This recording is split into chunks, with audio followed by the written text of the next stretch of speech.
It's your boy Indian Gunner in the house, back with another bang on video where, ladies and gentlemen, unbelievable freaking Arsenal news for you guys. The first news that's actually hitting us: Levin Kurzawa to Arsenal. Yes, ladies and gentlemen, the Paris Saint-Germain defender is being linked with Arsenal, and here's the biggest way how he can get into the Arsenal's wage bills. Well, yes, ladies and gentlemen, Arsenal have been struggling with injuries in defense.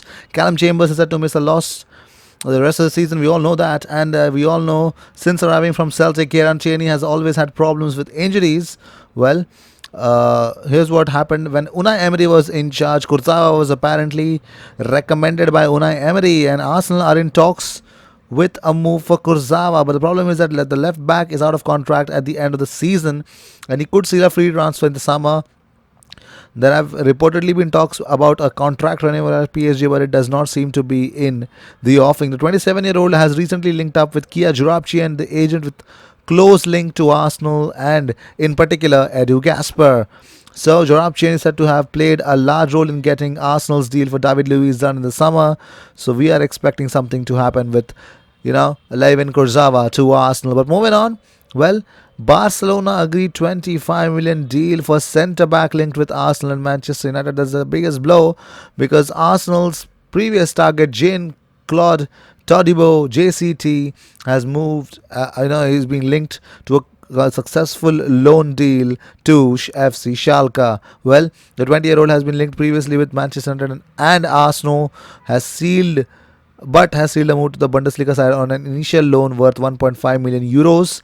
The German side then can have the option to buy the centre back for 25 million euros plus 5 million euros in add-ons. Well, let's see. Arsenal was strongly linked with him, but instead completed a deal for William Saliba. But moving on, well, here's the biggest thing that's actually happening. Arsenal are reportedly set to intensify efforts to clinch the transfer of Atletico Paranaense midfielder Bruno Guimaraes. Well, the Bruno Guimaraes has been an unbelievable force to reckon with.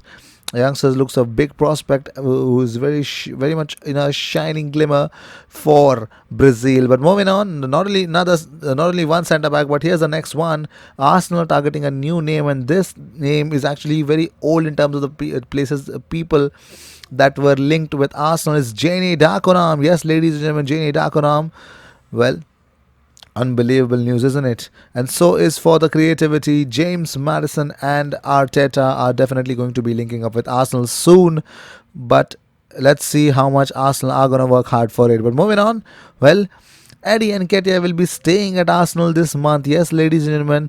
Well, the biggest reason, well, Arsenal very much interested in loaning him out to Bristol City, but Arteta saw something in the training and he was very much impressed and stepped in and blocked the move. Well, let's see if we could use a guy like Nketiah, since a guy like Aubameyang is off for the 3 games. So I think Eddie Nketiah could do something. But moving on, well, Mesut Ozil insists he will stay at Arsenal until at least at the end of the season after flourishing under the new boss Mikel Arteta. He says, "I'm very pleased with my contract that will continue here this year and the year after. I can't tell you what the future will bring. I'm excited about it, but I don't know what's going to happen." Well, Liverpool have moved to land Arsenal's head of sports medicine Gary O'Driscoll, and it looks like he will leave the Gunners in March to replace Andrew Massey, who is taking up a medical role in FIFA. Arsenal must do something not to give in to the Liverpool's demands. But moving on, well, Napoli have won the race to sign Arsenal's previous target, Stanislav Lobotka. Yes, ladies and gentlemen, Arsenal and West Ham were both interested in signing this, but Napoli looks like they do have the money and they are definitely going to hijack the deal. They had to fork out 21.5 million pounds, and most probably I think that's too much in terms of what Napoli can buy. But moving on, well, Arsenal supporters are furious that Sead Kolasinac will miss Saturday's game due to injury. One of the Twitter followers actually said bad news for Arsenal. Another one said Kolasinac injured, cracking news. Another one said Kolasinac out due to injury, though we'll miss him. So these were the news of the day. I hope you enjoyed whatever came your way. All the views and news and everything about Arsenal comes on this platform every single day, twice. So make sure you subscribe and hit that bell icon. When you do that, you get 2 videos about Arsenal every single day. I will see you in my next video. Until then, cheers.